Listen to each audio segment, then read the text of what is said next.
We have a serious problem on data collection and verification. Reliable and comparable data are difficult to obtain. Dans son brillant exposé à Cape Town, en Afrique du Sud, où se déroule la 31e édition de Mining Indaba, le coordonnateur de la CTCPM, le professeur Raphaël Matamba Jibikila, a tenu à mettre en exergue les différentes réformes du secteur minier congolais.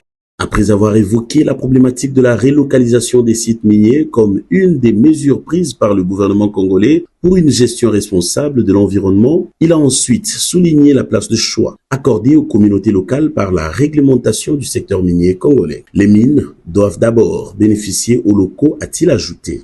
C'est en ces termes que le coordonnateur de la cellule intelligente du ministère des Mines a captivé l'attention de l'auditoire lors du panel qu'il a animé dans l'avant-midi de ce mardi 4 février 2025.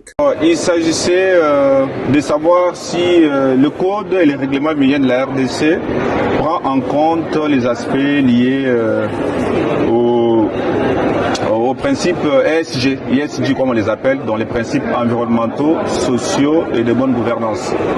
Alors c'est ce que je leur ai dit clairement que non, si vous regardez notre code minier, il y a autant d'articles qui reprennent déjà ces principes-là et que de ce côté-là, il n'y a pas de problème. Bref et concis, le professeur Matamba a orienté son speech dans le sens de la promotion du secteur minier en République démocratique du Congo.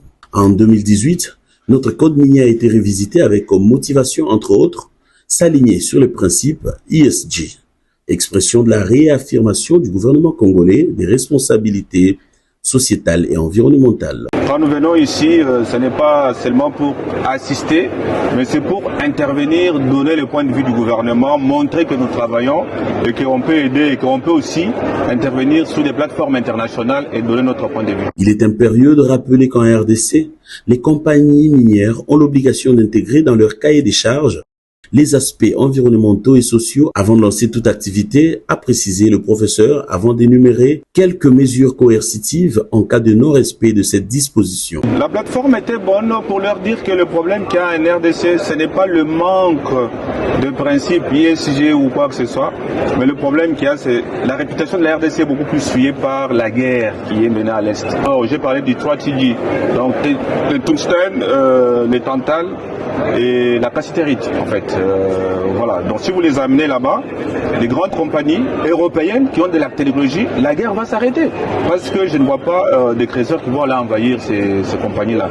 Mais tant que c'est l'exploitation artisanale à l'Est, il y aura toujours des exploitations illégales et des conflits qui ne sont pas fondés.